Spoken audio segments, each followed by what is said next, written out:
the Major League Baseball has basically banned the use of the Chief Wahoo logo for the Cleveland Indians. I don't feel strongly attached to the logo. I'm not a Cleveland Indians fan. I don't have any particular connection to it.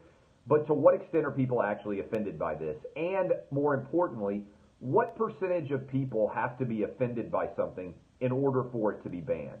For instance, the Washington Redskins poll suggests that 90% of Native Americans are not offended by the term Washington Redskins.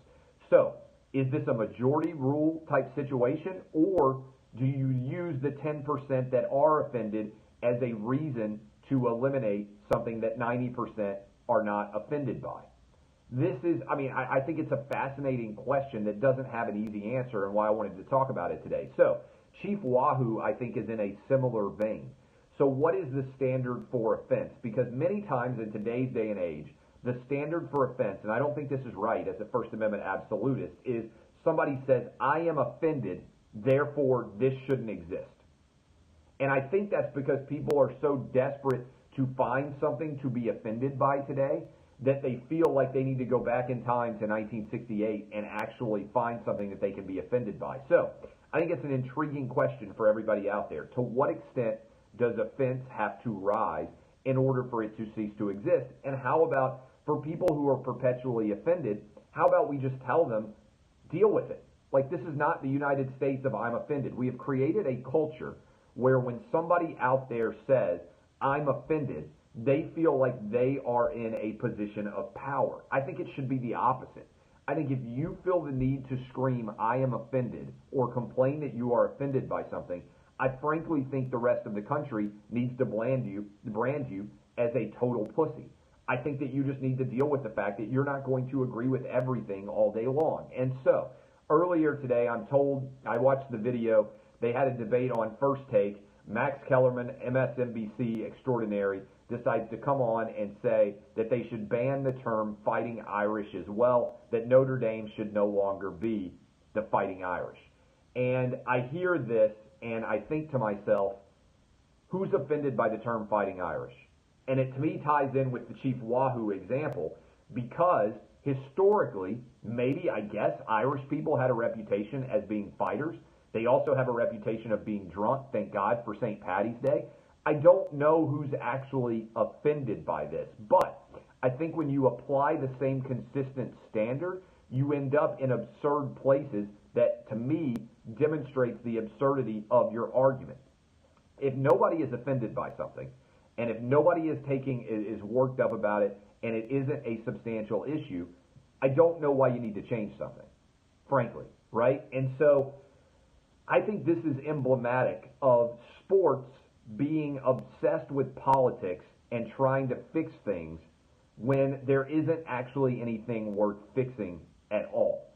And this ties in with my theory about why the Grammy ratings were down 24% in the past year.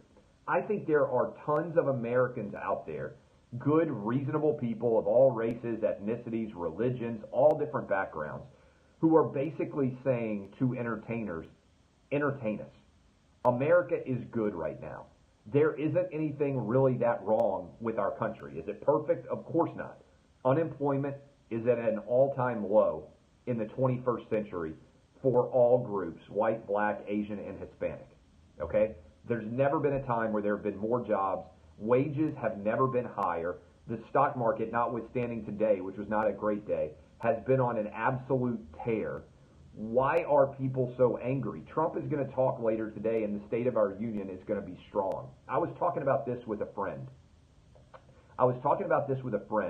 And it reminded me, when I was a kid and I was studying all of history, I got upset because I was like, man, we've pretty much solved every major issue in American history in terms of equality. This was around 1992 or so when Bill Clinton is running for president. Everybody under the law is equal. Does racism still exist? Yes. Does it exist from all races? Yes. Will it always exist? Yes. Is it lazy to judge somebody based on their race? Yes. But from a governmental perspective, there are no major fights to win anymore. Our grandfathers, at least my grandfather, got to fight the Nazis in World War II. We have this strange war in Afghanistan, which doesn't really seem to have much of a connection to anything in our lives to the extent you want to call it a war. We decided we're going to go into Iraq and spend $1 trillion and try to remake the Middle East as a democracy, but it's not anywhere near the same thing. There was the civil rights movement. There was equality for women in by and large, which now exists. There isn't much of a wage gap when you actually factor in women who take time off to have kids. If you don't have a kid, the wage gap is virtually non-existent between men and women in the same jobs. And so when you actually look at everything, there isn't really any major good side of history argument left to be had. And my argument is that what the left wing in this country is suffering from now is they wish they had something to actually fight for. And if you start to break it down, what they're fighting for now is things that nobody can see. They can say, oh, there's systemic racism. Where? Oh, you don't even see it because it's so systemic.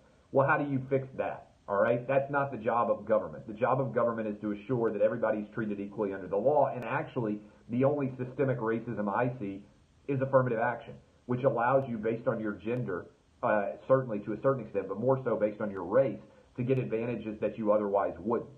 And so I'm sitting around here when I see arguments like the Fighting Irish and Chief Wahoo, it's just people trying so hard to find controversy and fault with America, even where, frankly, there isn't very much of that controversy or fault at all when you actually look at the numbers. Another good example is the obsession over transgender bathrooms. How hard do you feel like you have to fight if you are convinced that the transgender bathroom issue is the defining one of our times? If you feel like you need a law to guarantee that people who look like men can use male bathrooms and people who look like women can use women bathrooms, that's a pale approximation of what happened in the civil rights era. Right now, you can use whatever bathroom you want. There's no guy standing outside Crocodile Dundee style actually checking genitals to make sure what is going to be the overall outcome.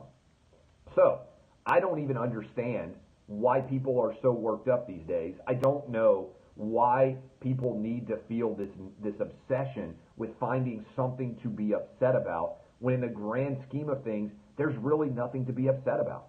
This is the truth. And so this Chief Wahoo moment, the Washington Redskins obsession, the Fighting Irish argument of all things, it's an attempt to make stories that aren't stories actually exist.